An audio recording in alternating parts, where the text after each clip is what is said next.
राधे राधे। जय श्री कृष्णा, जय जय श्री सीताराम। मानस पीयूष बालकांड। जे जन्मे कलिकाल कराला, करतब बायस बेस मराला।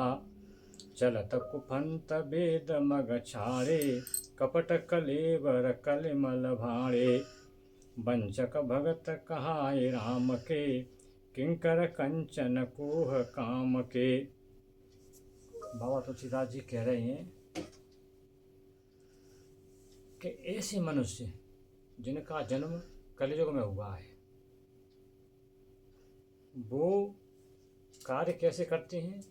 कौवे के समान काले कार्य करते हैं, और ऊपर से दिखावा कैसा करते हैं? हंस जैसा, जिनको श्वेतपोष कहते हैं कानून की भाषा में। श्वेतपोष मतलब कपड़े ऐसे अच्छे पहनते हैं, बोलचाल ऐसी करेंगे, दिखावा ऐसा करेंगे, बहुत भले आदमी हैं, लेकिन अंदर से हमेशा कपट में, आड़े साड़े में लगे रहते हैं। वही उनका प्रमुख धंधा है। चलत कुपंत वेद मग छाड़े, कपट कलेवर कलमल भाड़े। वो कुपंत पर चलते हैं, वेदों को, शास्त्रों को बिल्कुल नहीं मानते। उनका जो शरीर है ना, वो कपट से भरा हुआ है, और वो कलयुग के बर्तन हैं। कलयुग भरा हुआ है उनमें, वो कलयुग के पात्र हैं। वंचक भगत कहाय राम के, किंकर कंचन को काम के। इतने वंचक हैं, इतने बातूनी हैं कि बातों से पहाड़ पलट देंगे। हम बड़े भक्त हैं राम जी के, हम बड़े भक्त हैं कृष्ण के, हम बड़ा पूजा करते हैं, बड़े उपवास करते हैं, बड़े व्रत करते हैं, ऐसी बातें करेंगे, लेकिन वो भगवान के किंकर नहीं है। किंकर माने भगवान के दास नहीं हैं। वो क्रोध के, काम के, विकारों के दास हैं, उनके अधीन हैं वो। तो ऐसे लोगों के बीच में मैं भी फंसा हुआ हूँ।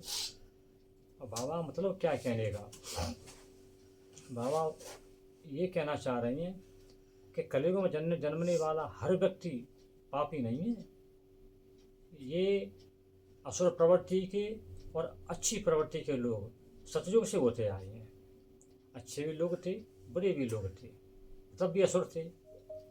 त्रेता में राक्षस थे, रावण वगैरह, और द्वापर में आके दुर्योधन, कंस, ऐसे दुष्ट पैदा हुए। तो कलयुग में भी सनातनी हैं, लेकिन असुर भी हैं, नास्तिक भी हैं, जो भगवान को बिल्कुल नहीं मानते हैं। इसका मतलब बाबा का तात्पर्य नहीं कलयुग में रहने वाला हर प्राणी पापी है, नहीं। जे जन्म में कुछ व्यक्ति ऐसे हैं जो कलयुग में जन्म करके और भगवान को नहीं मानते। कुछ ऐसे हैं कि कलयुग में पैदा होने के बाद ही भगवान के भक्त हैं। तो बाबा उनकी बात कर रही हैं जो भगवान को नहीं मानते हैं, दुष्टों की। अब बाबा क्या कह रहे हैं? तिनमह प्रथम रेख जग मोरी, धीग धर्म ध्वज धंधक धोरी। भैया उन सब में पहला स्थान मेरा है। सबसे पहली गिनती मेरी आती है। मैं भी बहुत पापी हूँ, बहुत दुष्ट हूँ। मैं धर्म की ध्वजा लिए हुए ना, ये तो झूठ माट के लिए हूँ मैं धंधा क्या है? धंधा तो मेरा क्या है कि धर्म की ध्वजा के नाम पर मैं लोगों को ठगना चाहता हूँ, कुछ कमाई करना चाहता हूँ, कुछ पैसे कमाना चाहता हूँ। ये मेरा अभिप्राय है। मैं सबसे पहले दुष्टों में मैं ही तो पहला दुष्ट हूँ। बाबा अपने मुँह से ऐसी बात कर रहे हैं।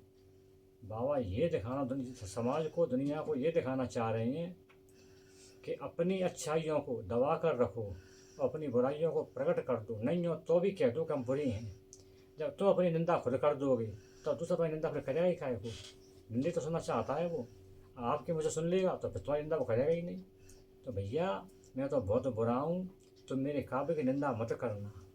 तुमको पसंद आए पढ़ना, नहीं पसंद आए मत पढ़ना, इसकी निंदा मत करना। मैं तो बहुत बुरा हूँ। बाबा ने अपने आप को सबसे छोटा साबित कर दिया। मैं तो बहुत छोटा आदमी भैया, मेरे में कोई विशेषता नहीं है, कोई क्वालिटी नहीं है, मैं कुछ नहीं जानता हूँ, मैं तो धर्म की ध्वजा वैसे लिए फिर रहा हूँ। बाबा इस प्रकार वंदना कर रहे हैं, इस प्रकार कह रहे हैं। वैसे भी आप देख लीजिए कलयुग में ऐसे लोग आपको बहुत मिल जाएंगे जो क्या छाती ठोक के कहते हैं मैं इतनी पूजा करता हूँ, मैं महीने में 10 व्रत करता हूँ, मैं वहाँ गया था, मैं वहाँ गया था, मैं वहाँ भंडारा किया, मैंने वहाँ दक्षिणा दी, मैंने ये किया, दिखावा बहुत करेंगे। वो अंदर से क्या कर रही हैं, अंदर से कर रही हैं छल कपट पाप निंदित कर्म। ऐसे ऐसे कर्म कलयुग में इनको अपन जुबान से कह भी नहीं सकती, ऐसे पाप कर रहे हैं। और भले आदमी बनते हैं, अच्छे कपड़े पहन लेंगे, भगवा वस्त्र पहन लेंगे, जैसे कैसे कैसे बन जाए, तिलक लगा लेंगे, त्रिपुट लगा लेंगे, अंदर से कपट भरा हुआ है। उनकी निंदा बाबा कर रही हैं कि ऐसे लोगों ने समाज को बिगाड़ दिया है। लेकिन भैया सबसे बड़ा पापी मैं हूँ, आप बुरा मत मानना, मेरे काव्य को पढ़ लेना, काव्य की बुराई मत करना, ये बाबा का अभिप्राय है। राधे राधे, जय श्री सीताराम। राधे राधे, जय श्री कृष्ण।